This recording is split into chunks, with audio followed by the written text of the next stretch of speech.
علی بھائی آپ کا کہنا ہے کہ خارجی کافر نہیں، لیکن سنن ابن ماجہ کی حدیث کے مطابق ان کو کافر کہا گیا ہے۔ احادیث میں جو اس طرح کے کفر آتے ہیں نا، انہیں کہا جاتا ہے کفر دون الکفر۔ جس طرح کے صحیح مسلم میں حدیث ہے کہ بندے کے کفر اور اسلام میں فرق، شرک اور ایمان میں فرق کیا ہے؟ نماز ہے۔ تو پاکستان میں پھر کتنے کافر ہیں؟ ادھر بھی اس تک بیٹھے ہوں۔ تو اس کی تعویل کیا کی جاتی ہے کہ عمل کفار والا ہے، یہ وہ کفر نہیں ہے جو اسلام سے نکالتا ہے۔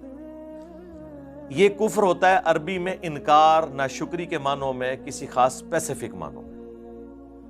اچھا، یہ تعویل ہم کیوں کرتے ہیں؟ اگر ہم یہ نہیں کریں گے نا تو دنیا میں ہر فرقہ پھر اسلام سے ایک دوسرے کو نکالے بیٹھا ہوا ہے۔ یہ تعویل ہم اس لیے کر رہے ہیں کہ یہ یہاں کفر سے مراد امام وقت کو چھوڑ جانے والا ہے۔ جس طرح کے صحیح مسلم میں حدیث ہے جو امام کی بیعت کے بغیر مرا وہ جاہلیت کی موت مرا۔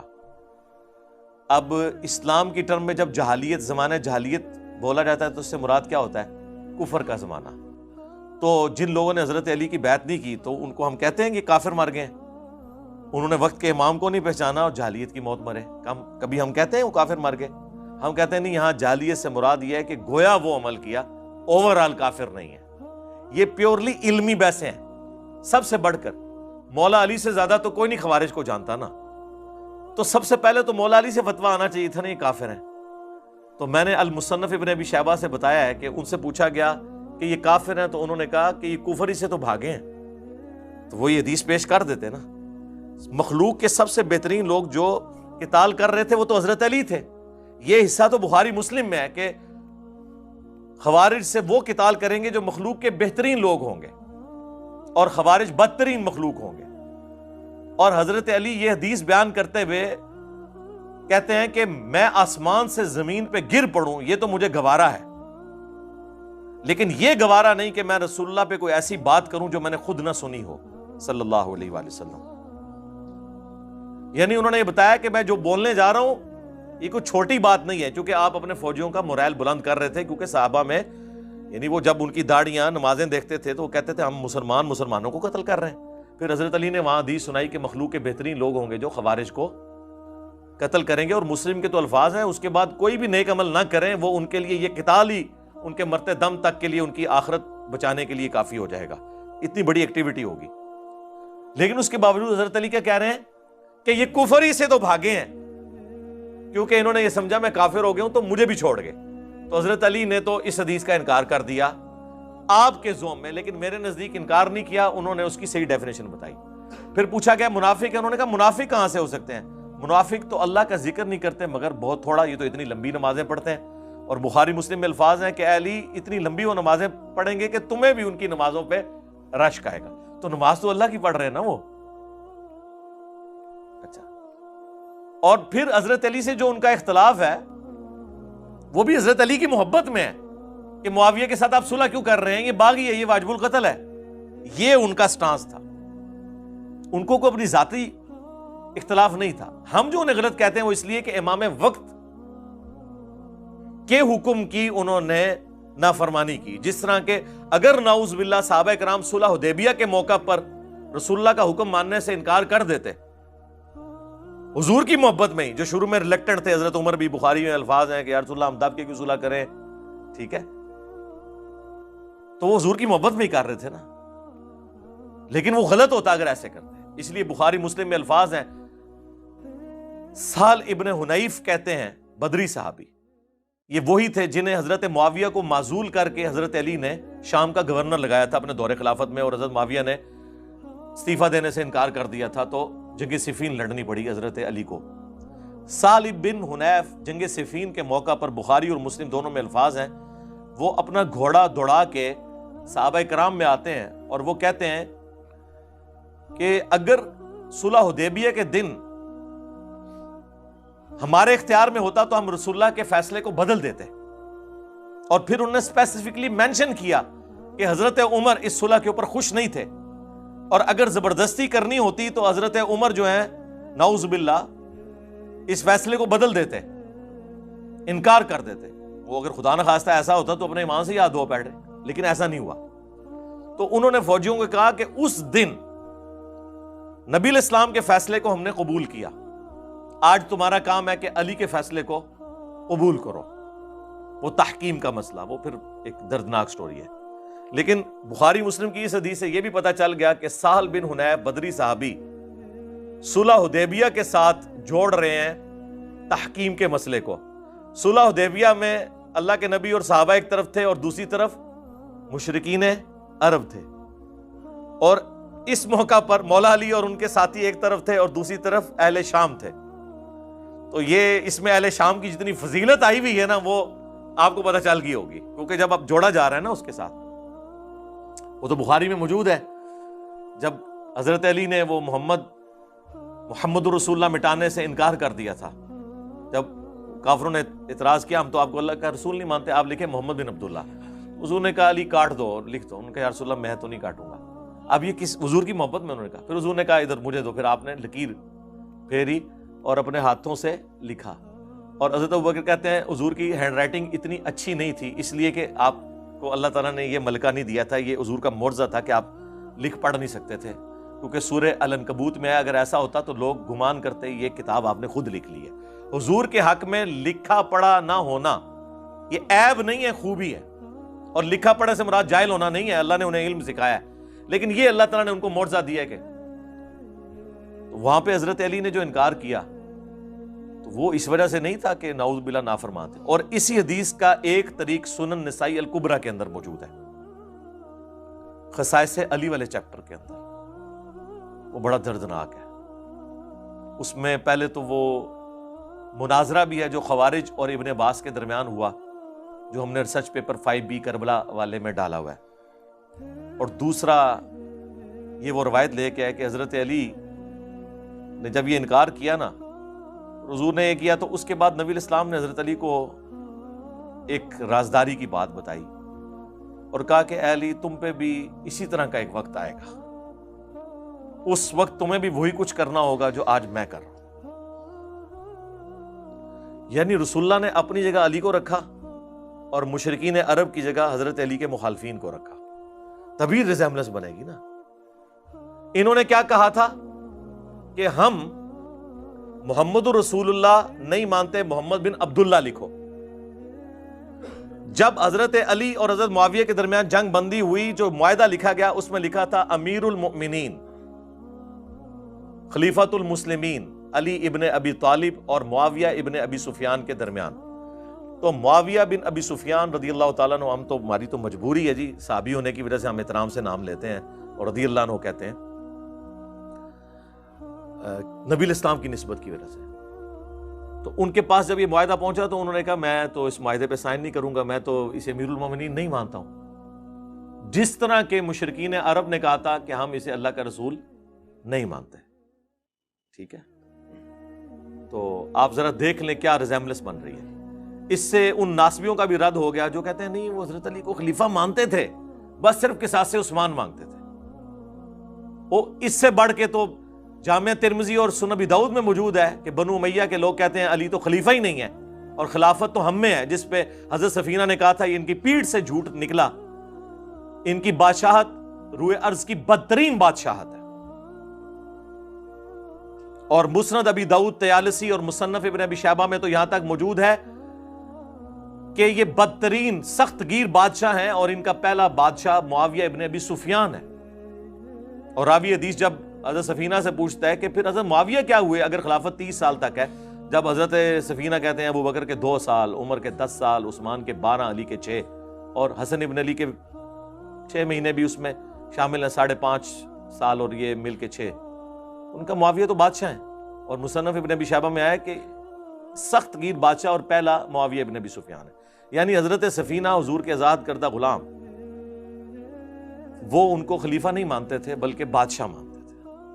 ہم خلیفہ بھی نہیں مانتے، یہ ذہن میں رکھیے گا، خلیفہ راشد چھوڑ دیں، خالی خلیفہ بھی نہیں مانتے، ملک مانتے ہیں۔ ہاں ان معنوں میں تو خلیفہ بے شک عمران خان کو بھی کہہ لیں اور شہباز شریف کو بھی کہہ لیں حکمران کے طور پہ، یزید کو بھی کہہ لیں آپ کا دل کرے، لیکن اگر خلیفہ ان ٹرو سینس کے اندر ہے تو وہ خلفائے راشدین وہی ہیں۔ اب حضرت علی رضی اللہ تعالیٰ عنہ علیہ السلام کو حضور نے فرمایا کہ تمہیں بھی پھر وہی کرنا پڑے گا جو مجھے کرنا پڑا. تو وہ جب حضرت معاویہ نے وہ تحریر واپس کی نا تو حضرت علی رضی اللہ تعالیٰ عنہ نے کہا صدق رسول اللہ صلی اللہ علیہ وآلہ وسلم, رسول اللہ نے سچ کہا تھا, اور کہا کہ یہ مٹا دو, تم لکھو علی ابن ابی طالب اور معاویہ ابن ابی سفیان کے درمیان. ٹھیک ہے, اس میں حضرت علی کی جو تکلیف ہے اس کا تو آپ اندازہ کر سکتے ہیں, لیکن آپ اس چیز کا اندازہ کریں کہ مخالفین کے اوپر جو وعید فٹ ہوئی ہے کہ انہوں نے محمد رسول اللہ کا انکار کر کے محمد بن عبداللہ لکھوایا, حالانکہ وہ مشرک تھے. سمجھ میں آتا ہے, یہاں پہ کلمہ گو مسلمان تھے اہل شام, اور انہوں نے امیر المومنین خلیفۃ المسلمین علی ابن ابی طالب کٹوا کر کیا لکھوایا, علی ابن ابی طالب. تو ریزیمبلنس تو سیم ہے. تو دیکھ لیں کس کی نسبت کہاں جڑی ہوئی ہے. علی کے ماننے والے رسول اللہ کے ساتھ کھڑے ہیں, اور علی کے مخالفین اس جگہ پر رسول اللہ نے انہیں کھڑا کیا. ہم نہیں کھڑا کرتے, وہ کہیں گے جی فتویٰ لگا دیا, جہاں پر نبی الاسلام کے مخالفین صلح حدیبیہ کے موقع پر کھڑے ہوئے تھے. خیر وہ یہ ایک دردناک چیز ہے تحکیم کے اوپر.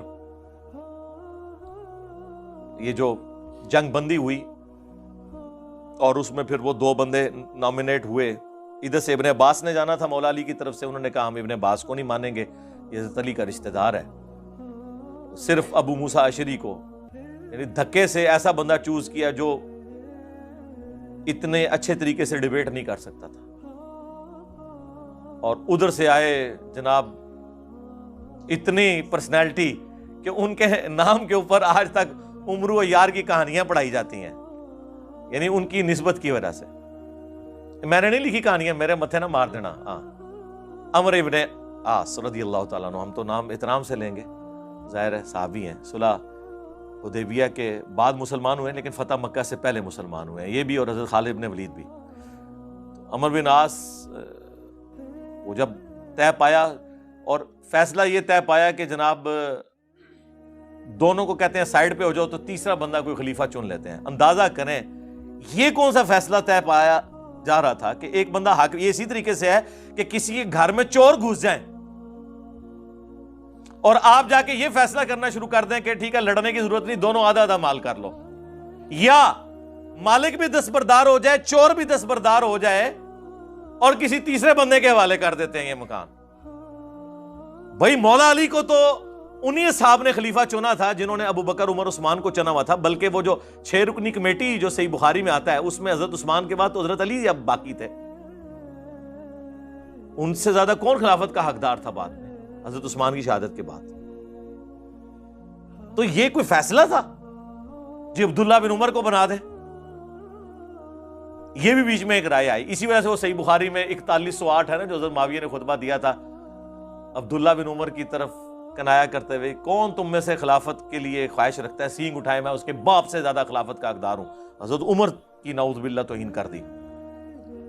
تو عبداللہ بن عمر کہتے ہیں بعد میں نے ارادہ کیا کہ میں اپنی گوٹ کھولوں, جو میں ایسے کر کے بیٹھا تھا احتبا کر کے دونوں گھٹنوں کو, اور میں کھڑے ہو کے اسے کہوں کہ معاویہ تجھ سے زیادہ خلافت کا حقدار وہ ہے جس نے تجھ سے اور تیرے باپ سے اسلام کی خاطر جنگیں کی ہوئی ہیں, یعنی عبداللہ بن عمر, کیونکہ غزوہ خندق کے چیپٹر میں یہ حدیث امام بخاری لے کے آیا ہے. یا حضرت علی کی طرف اشارہ ہے کہ تم باپ بیٹا تو کافر تھے, آج بعد میں مسلمان ہو کے کہہ رہے ہو کہ ہم عمر سے بھی زیادہ خلافت کے حقدار ہیں, کیونکہ انہوں نے کہا میں اس کے اور اس کے باپ سے زیادہ خلافت کا حقدار ہوں. تو ظاہر ہے جسے کہا اسی کو تکلیف ہوئی نا. انہوں نے بعد میں کہا میں نے ارادہ کیا لیکن پھر میں فتنے کے ڈر سے خاموش ہو گیا اور خون ریزی کے ڈر سے. پھر مجھے جنت کی نعمتیں یاد آ گئیں کہ ٹھیک ہے مر کے تو جنت میں ہی جانا ہے, دنیا میں کمپرومائز کر لیتے ہیں. اور وہ راوی حدیث جو تابعی ہے وہ کہتا ہے کہ عبداللہ بن عمر نے خاموش ہو کے اپنی عزت بھی بچا لی اور اپنی جان بھی بچا لی. یعنی ایک خال المومنین نے, جی عبداللہ بن عمر بھی تو خال المومنین ہے, مومنین کے ماموں نہیں ہے, سیدہ حفصہ کے بھائی ہیں. اور اس بخاری کے حدیث میں حضرت حفصہ ہی ان کو بھیج رہی تھی کہ جاؤ بھائی معاویہ کا جا کے خطبہ سنو, ورنہ تمہاری غیر موجودگی کو کہیں تمہارے خلاف سازش کے طور پر ایکسیپٹ نہ کر لیا جائے. اور دوسرے خال المومنین حضرت ام حبیبہ کے بھائی حضرت معاویہ رضی اللہ تعالیٰ. اندازہ کریں اس عورت کی نسبت کی وجہ سے عزت کی جا رہی ہے جس عورت نے اپنے بھائی اور باپ سے ٹکر لے کے حضور سے شادی کی ہوئی ہے, اور کل کو مسلمان ہو کے اس کی نسبت کو اپنے حق میں یوز کیا جا رہا ہے. یعنی آپ پہلے مخالفت کریں کہ تم اس نبی پہ ایمان کیوں لائی ہو, اور کل کو جب آپ ایمان لے آئیں تو آپ کہیں کہ میں تو اس کا بھائی ہوں, میں تو اس کا باپ ہوں. خیر, وہ تحکیم کے اس موقع کے اوپر, یہ بھی تحکیم کے بعد کا واقعہ ہے جو یہ میں بخاری 4108 بیان کر رہا ہوں. باقی آپ میرا کربلا والا ریسرچ پیپر پڑھیں تو الحمدللہ ہر چیز آپ کو کلیئر ہو جائے گی. چلے خیر, وہ تحکیم کے مسئلے پہ آئے. وہاں سے جناب ابو موسیٰ اشعری کو انہوں نے کہا مانیں گے, ادھر سے عمر بن عاص گئے اور جی معزول کر دیں جی. اور عمر بن عاص نے کہا کہ سب سے پہلے ابو موسیٰ اشعری سے کہا کہ تم کھڑے ہو کے اناؤنسمنٹ کرو کہ میں علی کو معزول کرتا ہوں اور معاویہ کو بھی معزول کرتا ہوں. پھر میں کھڑے ہو کے اناؤنسمنٹ کروں گا کہ میں معاویہ کو معزول کرتا ہوں اور علی کو بھی کرتا ہوں, کوئی اور بندہ چنیں گے. لیکن رزلٹ کیا نکلا؟ ابو موسیٰ اشعری جو ہیں وہ تو ممبر پہ چڑھ کے انہوں نے یہ بات کر دی. ہمارے نزدیک تو بالکل غلط فیصلہ تھا. عمر بن عاص جب چڑھے انہوں نے کہا کہ دیکھو اس نے تو علی کو بھی معزول کر دیا اور معاویہ کو معزول کیا, میں معاویہ کو بحال کرتا ہوں, اسے خلیفۃ المسلمین بناتا ہوں اور علی کو معزول کرتا ہوں. ایک صوبے کے گورنر کو خلیفۃ المسلمین بناتا ہوں. یعنی ان کہتے ہیں وہ کھلونے دی تھان دیتی تے منجی ڈا کے بہ گئے. تو ابو موسیٰ اشعری جو ہے انہوں نے, ان کو پھر غصہ آیا کہ یہ تو کمرے کے اندر کیا کمٹمنٹ کر کے آیا تھا. تو انہوں نے کہا کہ تو جو ہے نا تیری مثال کتے کی مثال ہے اے عمر. یہ انہوں نے کہا, میں نے نہیں کہا. تو انہوں نے کہا تیری مثال گدھے کی مثال ہے. ٹھیک ہے, خیر اسی کے اوپر وہ چپکلش ہوئی, معاملہ یہیں پہ ختم ہو گیا. پھر حضرت علی واپس چلے گئے. ابھی صفین پارٹ 2 ہونا تھا لیکن خوارج نے حضرت علی کو شہید کر دیا. اس کے بعد پھر ابو موسیٰ اشعری پوری زندگی حضرت علی کے سامنے نہیں کبھی آئے, شرمندگی کے مارے جو کچھ ایکٹیویٹی پرفارم ہوئی. اسی وجہ سے شیعہ جو ہیں ابو موسیٰ اشعری کو برا کہتے ہیں. تو وہ کوئی 100% پھینکنے والی بھی ان کی بات نہیں ہے, مس ہینڈلنگ تو ان سے ہوئی ہے. ہم یہ کہتے ہیں وہ صحابی ہیں, صحابیت کا احترام کریں. دیکھیں سر, ہمارے جتنا جگرا ہے کسی کا, ہم تو مولا علی کے مخالفین کو بھی کہتے ہیں کہ یار صحابی ہیں, احترام کریں. علمی رد ضرور کریں لیکن احترام کے دائرے کے. میرا دعویٰ ہے کہ ہمارے کربلا والے ریسرچ پیپر میں کوئی ایک حدیث بھی ایسی نہیں ہے جسے دنیا کے تمام محدثین ضعیف کہتے ہوں. یہ ضرور ہے, اور میں شروع دن سے کہہ رہا ہوں کہ کسی حدیث کو شیخ البانی صحیح کہتے ہوں گے اور شیخ زبیر صاحب کے نزدیک وہ ضعیف ہوگی, کسی کو شیخ زبیر صاحب ضعیف کہتے ہوں گے, شیخ البانی کے نزدیک وہ حدیث صحیح ہوگی. میں نے وہ ساری اس لیے جمع کی ہیں تاکہ جس کا اعتماد جس کی تحکیم کے اوپر ہے وہ اس پہ اعتماد کرے اور اس میں سے اپنا حصہ نکال کے ہمارے مقدمے کو سمجھے. ہمارا مقدمہ تو بخاری مسلم سے ثابت ہے. ہمارے مقدمے کے لیے بخاری کی ایک حدیث ہی کافی ہے, 2812 اور 447. عمار کو ایک باغی جماعت قتل کرے گی, عمار انہیں اللہ اور جنت کی طرف بلا رہے ہوں گے اور وہ جماعت جہنم کی طرف بلا رہی ہوگی. اس حدیث میں حضرت معاویہ رضی اللہ تعالیٰ عنہ کی جماعت کو باغی اور جہنم دوزخ کی طرف بلانے والی جماعت نبی علیہ السلام نے فرمایا. اس پہ میری کی ایک ویڈیوز ریکارڈڈ ہے, کربلا والا ریسرچ پیپر پڑھ لیں. دوزخ کی جماعت نہیں, اس کی طرف بلانے والی. ہماری تو خواہش ہے جتنے اہل ایمان تھے سب کو اللہ تعالیٰ جنت میں داخل کرے. مال غنیمت ہی تو ایک ایسی چیز تھی جس کی وجہ سے منافقین نے حضور کے اوپر اعتراض بھی کیا بس اوقات. اور وہ جو بخاری مسلم میں حدیث ہے ذوالخویسرہ التمیمی خارجی کی, وہ نجدی جو اعلیٰ حضرت نے کہا کہ ایک وہابی کھڑا ہوا, اس نے کہا اتق اللہ یا محمد, اے محمد اللہ سے ڈر اور انصاف کر. کیونکہ اس حدیث میں الفاظ ہیں کہ اس کی پنڈلی آدھی پنڈلی تک اس کی تامت تھی, گھنی داڑھی تھی, آنکھیں اندر دھسی ہوئی تھی. تو وہ کہتے ہیں یہ حلیہ آپ دیکھ لیں کس کے ساتھ میچ کر رہا ہے. تو وہ کہتے ہیں ایک وہابی کھڑا ہوا اور اس نے کہا کہ اے محمد اللہ سے ڈر اور انصاف کر. تو نبی علیہ السلام نے فرمایا اگر میں انصاف نہیں کروں گا تو اور کون انصاف کرے گا. صحابہ کرام نے اجازت مانگی کہ اسے قتل کر دیا جائے, تو آپ نے فرمایا چھوڑ دو, لوگ کہیں گے اپنے ساتھیوں کو قتل کرواتا ہے، اور اس کی نسل میں بھی لوگ پیدا ہوں گے، دین سے اس طرح نکل جائیں گے جس طرح تیر اپنے شکار سے نکل جاتا ہے، اور مخلوق کے بہترین لوگ ہوں گے جو ان کے خلاف قتال کریں گے۔ اور بخاری مسلم میں ہی ابو سعید خدری کہتے ہیں، اللہ کی قسم ہم نے علی ابن ابی طالب کے ساتھ مل کر جنگ نہروان کے موقع پر ان خوارج کے ساتھ قتال کیا۔ اور بخاری مسلم کی اس حدیث میں موجود ہے، نبی الاسلام نے فرمایا ان کی نشانی یہ ہوگی کہ ان میں ایک ایسا شخص ہوگا جس کا ایک بازو نہیں ہوگا بلکہ اس کی جگہ ایک گوشت کا لوتھڑا صرف لٹک رہا ہوگا، یعنی وہ ایک معذور آدمی ہے، اس کی نشانی ہوگی۔ تو اب یہ جنگ نہروان کے موقع پر جب خارجیوں کی لاشیں رکھی ہوئی تھی تو مولا علی نے پھر فرمایا کہ اس بندے کی لاش کو تلاش کرو، کیونکہ صحابہ کرام تھوڑے غمگین بھی تھے کہ اتنے حاجی نمازی لوگ داڑھیوں والے، بخاری مسلم میں الفاظ ہیں کہ تم اپنی نمازوں کو حقیر جانو گے ان کے سامنے، اتنی لمبی وہ نمازیں پڑھیں گے۔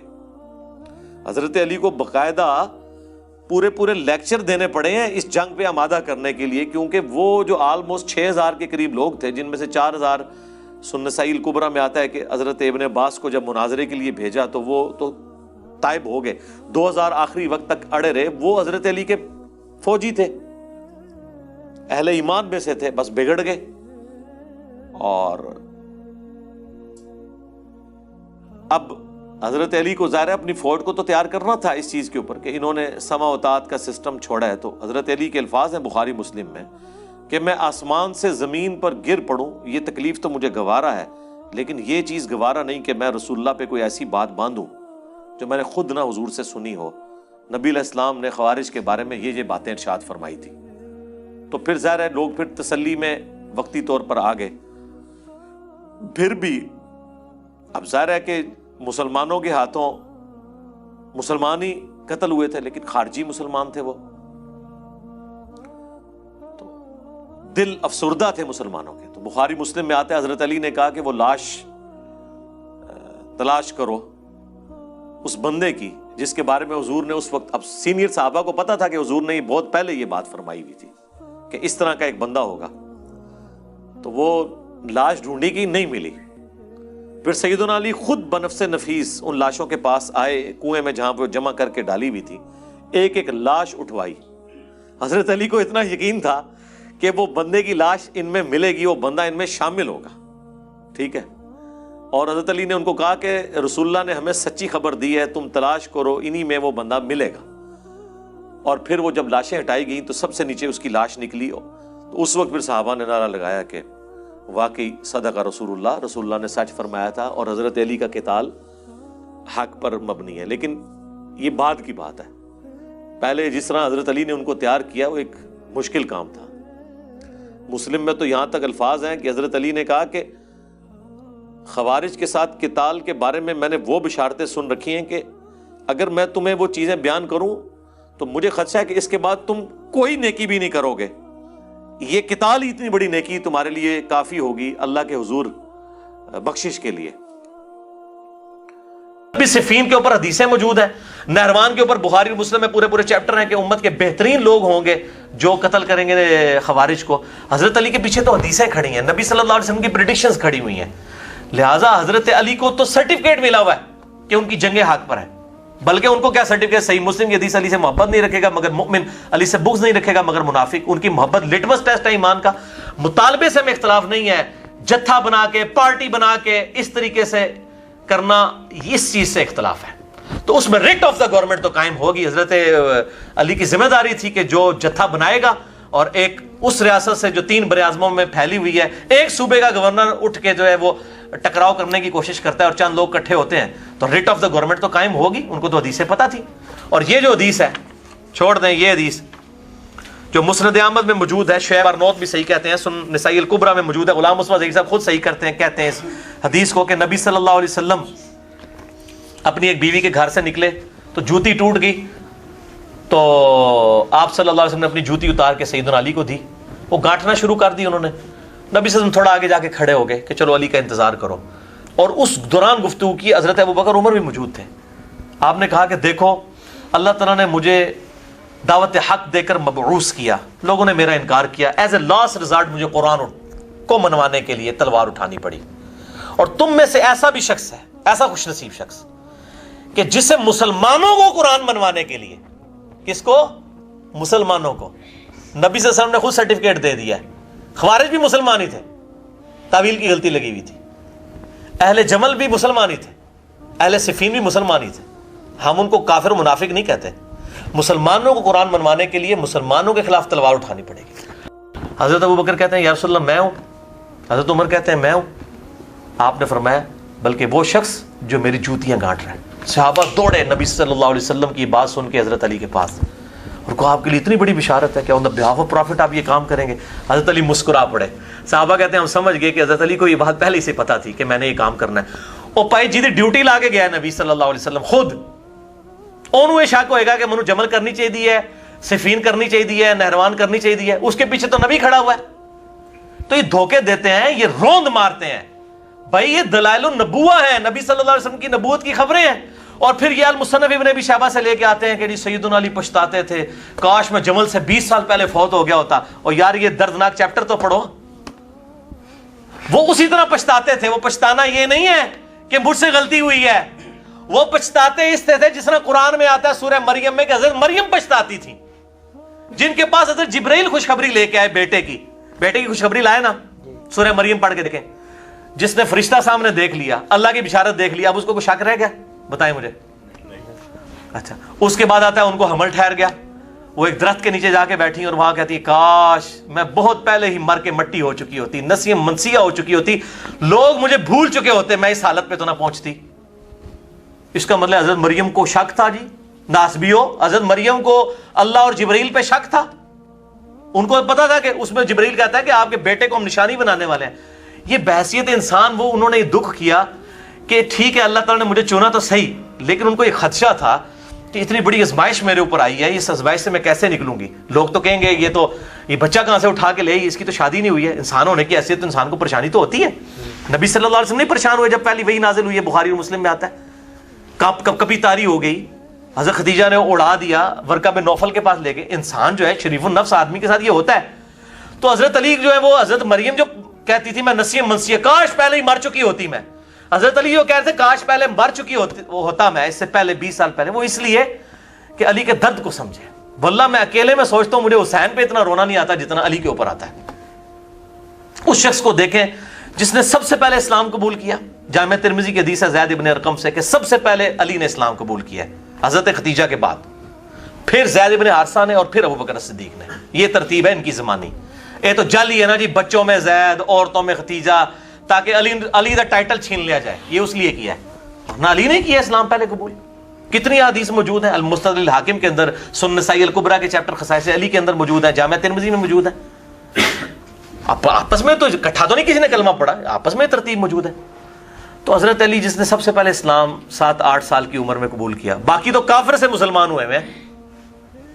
دیکھ لیں جتنے بڑے بڑے اصحاب ہیں وہ تو مسلمان تو نہیں تھے نا، بعد میں مسلمان ہوئے نا، کوئی 40 سال کی عمر میں، کوئی 45 سال کی عمر۔ حضرت علی تو بچپن سے آپ صلی اللہ علیہ وسلم کی جو ہے وہ ساتھ اٹیچ۔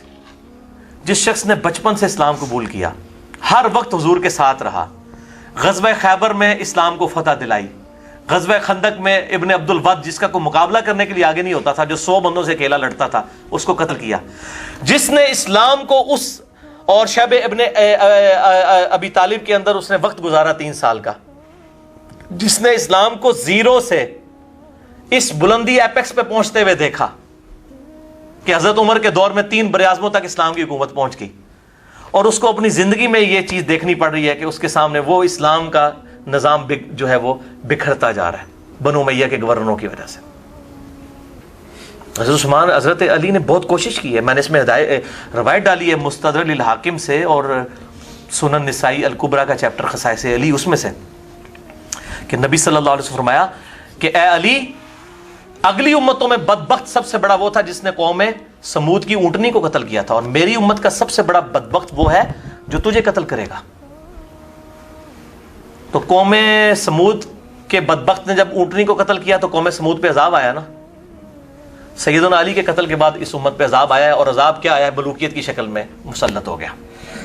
ان لوگوں نے حضرت علی ایک آخری کوشش تھے کہ کسی طریقے سے ابو بکر اور عمر کی خلافت کو بحال کیا جائے، جس سے سیدنا عثمان کے گورنروں نے سپائل کر دیا تھا. میرے اس پہ پورا لیکچر ہے، مسئلہ number 116A، 116B، 116C، 116D، 116E، کہ کس طریقے سے سپائل ہوئی ہیں یہ چیزیں.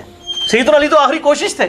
تو میرے بھائی اس نے تو کہنا تھا کاش میں مر چکا ہوتا، میرے سامنے اس طریقے سے معاملات نہ ہوتے، اس طریقے سے مجھے یہ دکھ نہ دیکھنے پڑتے. اور سیدنا علی کے آپ اگر دیکھیں کس طریقے سے وہ کوفے میں بیٹھ کے اکیلے رویا کرتے تھے کہ اسلام کا شرازہ بکھر رہا ہے، کوشش کر رہا ہوں کہ کسی کے سے سمٹ جائے، لیکن ان کے لوگ ساتھ ہی نہیں اس طریقے سے دیکھتے. اور بعد میں لوگ پچھتاتے تھے نا جی، آج تک ہم پھر پچھتا رہے ہیں نا کہ حضرت علی کا اس وقت ساتھ دے دیتے باقی لوگ بھی. تو یہ جو انجن پٹری سے اتر گیا تھا وہ واپس ابو بکر عمر کے ٹریک پہ آ جاتا. لیکن واللہ خیر الماکرین، اللہ کی خفیہ تدبیر ہے. اسی طریقے سے ہوتا ہے، انبیاء بھی دنیا سے گئے ہیں، انبیاء بھی شہید ہوئے ہیں، اور یہ معاملات ہوئے ہیں. اللہ تعالیٰ کی طرف سے یہ ایک خفیہ تدبیر تھی، ہے جو بھی آزمائش تھی، تقدیر کے معاملات ہیں. واللہ عالم. خلفائے راشدین جو ہیں ان میں آپ 4 شامل کرتے ہیں، 5 شامل کرتے ہیں حضرت امام حسن کو؟ ہاں، امام حسن کا نام اس لیے شامل نام بولا نہیں جاتا ورنہ خلیفہ راشد ہیں، کیونکہ جو حدیث سفینہ ہے نا ابو داؤد ترمذی کے اندر کہ خلافت میرے بعد 30 سال رہے گی، اس میں وہ کہتے ہیں گن ابو بکر کے 2 سال، عمر کے 10 سال، عثمان کے 12 اور علی کے 6. علی کے 6 اصل میں علی کے 5.5 سال ہیں. 6 مہینے سیدنا حسن ابن علی کی خلافت ہے. وہ خلیفہ راشد ہیں لیکن وہ حضرت علی کی خلافت میں شامل ہے، اس لیے وہ اس کو ہم جس کہتے ہیں راؤنڈ آف کر کے 30 سال بولتے ہیں. امام ابن تیمیہ نے منہاج السنہ میں لکھا ہے کہ خلیفہ راشد 5 ہیں، ابو بکر، عمر، عثمان، علی اور حسن ابن علی.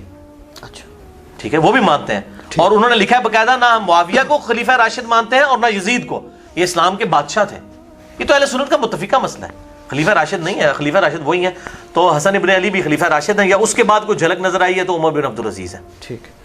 اچھا، یہ باقی 12 خلفاء پورے ہوں گے قیامت تک. یہ شروع میں 12 خلفاء لیتے ہیں، میں نے وہ مسئلہ 102 میں بتایا کہ یہ قیامت تک 12 خلفاء پورے ہونے ہیں، اور 12ویں خلیفہ امام محمد مہدی ہوں گے. ہاں انشاءاللہ تعالی رضی اللہ تعالیٰ عنہ علیہ السلام. حضرت عثمان غنی رضی اللہ تعالیٰ عنہ کی جو شہادت ہوئی ہے تو اس کے متعلق ایک مفتی اسحاق صاحب ہوتے تھے فیصل آباد والے، وہ بھی اور شیعہ حضرات بھی اکثر و بیشتر یہ بات کرتے ہیں. وہ کہتے ہیں جی اس میں اہل سنت یہ بات کر دیتے ہیں کہ جی مرتدین تھے، یہ تھے، جبکہ وہ کہتے ہیں وہ صحابہ تھے. تو اس پہ تھوڑی سی روشنی ڈالیں کہ یہ ایکسٹریم باتیں ہیں دونوں. یہ جی بالکل پنڈورا باکس کھل جائے گا. مولانا اسحاق صاحب کے حوالے سے میں ایک بات عرض کر دوں کہ میں نے غدیر خم کی حدیث پہ 156 مسئلہ ریکارڈ کرایا. اس پہ کئی لوگوں نے کمنٹس کیا جی آپ نے پوری دنیا میں اہل حدیث علماء کو چیلنج کیا ہے کہ کسی نے ویڈیو میں کبھی غدیر خم بیان نہیں کیا ہے. تو مولانا اسحاق صاحب کرتے رہے. تو بھائی مولانا اسحاق صاحب کو تو اہل حدیث نے مردود کر کے نکال دیا تھا اپنے فام کے مطابق، لہٰذا اہل حدیث ان کو آن ہی نہیں کرتے. میں ان اہل حدیث علماء کی بات کروں جن کو اہل حدیث آن کرتے ہیں کہ میرے میدان عمل میں اترنے سے پہلے کبھی انہوں نے غدیر خم کی حدیث بیان کی ہو. چیلنج ہے، چیلنج. تو اکثر کو پتہ ہی نہیں. میں کئی فاروق تحصیل لوگوں سے پوچھوں، ان کو پتہ ہی نہیں ہے. اور تعریف کی ہے انہوں نے، اہل حدیث علماء نے اپنی کتابوں میں تعریف کر دی ہے کہ قرآن اور اہل بیت کو قرآن و سنت لکھ دی ہے. ٹھیک ہے، کسی نے آدھی حدیث لکھ دی ہے. میں نے مسئلہ 156 ریکارڈ کروا دیا ہے. سلفی یعنی اہل حدیث علماء کی غدیر خم کی حدیث میں تحریف کے اوپر پورا لیکچر میں نے 1.5 گھنٹے کا ریکارڈ کروا دیا. اب رہا یہ سیدنا عثمان غنی رضی اللہ تعالیٰ عنہ علیہ السلام کے قتل کا معاملہ، تو یہ بات تو ٹھیک ہے کہ ان کے خلاف جو ایک مہم کھڑی ہوئی تھی نا، وہ تو ان کے گورنروں کی وجہ سے ہوئی تھی. صحیح مسلم میں آتا ہے ولید بن عقبہ نے شراب پی کے نماز پڑھائی، اور اس وقت جو ہے وہ وہاں پہ لوگ خلاف ہو گئے، انہوں نے اس کو معزول کر دیا. مینجمنٹ اس وقت سے کمزور ہونا شروع ہو گئی، اور بعد میں ایک ان کے خلاف تحریک چلنا شروع ہوئی. ظاہر ہے اس میں صحابہ تابعین سب شامل تھے. اور عبداللہ بن سبا کے اوپر ڈالتے ہیں، بھائی عبداللہ بن سبا مسجد نبی میں نمازیں پڑھا رہا تھا. بخاری میں آتا ہے 695 نمبر حدیث کہ انہی باغیوں کے پیچھے نمازیں پڑھو حضرت عثمان کہتے ہیں جب ان کو محصور کر لیا گیا. تو یہ ابھی جھوٹ بولتے ہیں. عبداللہ بن سبا بعد میں آیا ہے، اس کا اس کے ساتھ تعلق نہیں ہے. تو وہ بیسیکلی صحابہ کرام میں اختلاف ہوا، اس میں بالکل ٹھیک ہے، صحابہ بھی اس میں شامل تھے، کوئی شک نہیں ہے. لیکن حضرت عثمان خلیفہ راشد تھے. خلیفہ اور ملک میں فرق دیکھیں. خلیفہ کے خلاف پروٹیسٹ ہوتا ہے، وہ اپنے حق کے لیے تلوار بھی نہیں اٹھاتا. وہ کسی کو پتہ ہی نہیں تھا کہ اس لیول تک کچھ جذباتی لوگ ہیں جو ان کو شہید بھی کر دیں گے، بیچ میں ایسے گھسے ہوئے ہیں. البتہ شہید کس نے کیا یہ کسی کو نہیں پتا. محمد بن ابی بکر، حضرت ابو بکر کا بیٹا بھی شامل تھا اس میں سرغنا کے طور پر. اور اس حوالے سے میں آپ کو بتاؤں، یہ مصنف ابن ابی شیبہ یہ احادیث اور آثار کا سب سے بڑا مجموعہ ہے جی اہل سنت کا. اس سے بڑی کوئی کتاب نہیں. 38,000 تقریباً 38 سے 39,000 اردو میں پہلی دفعہ یہ شائع ہو چکا ہے. یہ اس کی آخری جلد ہے. اس کا آخری چیپٹر ہے ہی جنگ جمل، نہروان اور صفین پہ. یہ کہتے ہیں نہیں مشاجرات ڈسکس نہیں کرنے چاہیے. امام ابن ابی شیبہ المتوفیٰ 235 ہجری جو بخاری اور مسلم کے استاد ہیں، اور صحیح مسلم میں 1500 حدیثیں اس شخص سے ہیں امام ابن ابی شیبہ سے. 20% صحیح مسلم کا اس نے روایت کیا ہے، امام مسلم کے استاد ہیں. بخاری میں بھی حدیثیں موجود ہیں. انہوں نے جنگ جمل، نہروان اور صفین کے اوپر پورے چیپٹر باندھے ہیں. تقریباً 200 کے قریب روایات لے کے آئے ہیں اس کے اندر. اس سے پہلے حضرت عثمان والا چیپٹر موجود ہے کہ ان کی شہادت کیسے ہوئی. آپ پڑھ کے دیکھ لیں تو اس میں آپ کو سارا چٹا بٹا کھل جائے گا کہ کیا ہوا ہے سارے کا سارا معاملہ. تو پھر مطلب ابتدا پہ تو ظاہر اختلاف رائے انہی کی وجہ سے ہوا، لیکن بعد میں حضرت عمار بن یاسر بہت خلاف تھے اس طرح کی چیزوں میں، ان کی کچھ پالیسیز کی وجہ سے. اور بس وہی ہونا تھا جو بخاری اور مسلم میں حدیث ہے کہ میری امت اور فتنوں کے درمیان دروازہ عمر ہے. جب عمر کو شہید کر دیا جائے گا فتنے شروع ہو جائیں گے. حضرت عمر کے بعد مینجمنٹ کمزور ہوگی. اور وہ ابو داؤد میں حدیث بڑی خطرناک ہے شاہ جی. ابو داؤد کی ایک روایت 4656 کہ ایک یہودی عیسائی عالم دین کو بلایا گیا حضرت عمر کے پاس، صحیح سند کے ساتھ ہے. دارالاسلام والوں نے اس کی تخریج بھی کی ہے شیخ زبیر علی زئی صاحب کی. 4656 4646 جو ہے وہ حدیث سفینہ ہے 30 سال خلافت والی، اور یہ 4656 ہے. میں نے یاد رکھا یہ 10 ایڈ کر کے آتی ہے. آپ نے پوچھا اس یہودی عالم سے کہ بتا تیری کتابوں میں میرے بارے میں کیا لکھا ہے. انہوں نے کہا تو آہنی دیوار ہے جو نبی صلی اللہ علیہ وسلم نے فرمایا میری امت اور فتنوں کے درمیان دروازہ عمر ہے. ان کا بتا میرے بعد جو خلیفہ بنے گا، ان کا خلیفہ تو نیک ہوگا لیکن اس میں ایک کمزوری ہوگی، وہ اپنے رشتہ داروں کو نوازے گا. تو حضرت عمر کی زبان سے 3 دفعہ نکلا خدا عثمان پر رحم کرے، خدا عثمان پر رحم کرے، خدا عثمان پر رحم کرے. یعنی حضرت عمر یہ مطلب ان کو یا آپ کرامت کہہ لیں یا ان کا ایک ویژن تھا، ان کے ذہن میں تو تھا نا میں نے کون سی کمیٹی بنانی ہے. تو ان کا یہ پھر کہا اس کے بعد خلیفہ نیک ہوگا لیکن لوہے کا محل ہوگا. تو حضرت عمر نے کہا بدبودار شخص یہ کیا کہہ رہا ہے لوہے کا محل. انہوں نے کہا کہ اصل میں لوہے کا محل کا مطلب یہ ہے کہ خلیفہ تو شریف اور نیک ہوگا لیکن تلوار نیام سے باہر آ چکی ہوگی. وہ کوشش تو کرے گا کسی طریقے سے امت کو پٹری پہ چڑھائے دوبارہ سے، لیکن معاملات بگڑ چکے ہوں گے. تو یہ میرے بھائیوں اس طریقے سے سیدنا عثمان کے خلاف یہ جو مہم کھڑی ہوئی، قاتلین عثمان کا کوئی پتہ نہیں کہ کون ہے، بائی نیم مینشن نہیں ہے. ٹھیک ہے. اور جو لوگ صحابہ کے بارے میں کہتے ہیں مطلب وہ ظاہر ہے کہ اس مہم کو چلانے والے تو تھے، وہ صحابہ کے نام آتے ہیں. وہ مولانا اسحاق صاحب کو اپنی طرف سے تو نہیں کہہ رہے، ابن کثیر نے بھی لکھا ہے، اسی طریقے سے اسود الغابہ میں موجود ہے اور اہل صحابہ میں موجود ہے، اور کتابوں کے اندر اہل سنت کی جو تاریخی کتابیں ہیں خلفائے راشدین کے اوپر، باقی اصحاب کے اوپر، اس میں یہ چیزیں موجود ہیں. بال کہیں پہ نام مینشن نہیں ہے کہ بھی بندے کون تھے.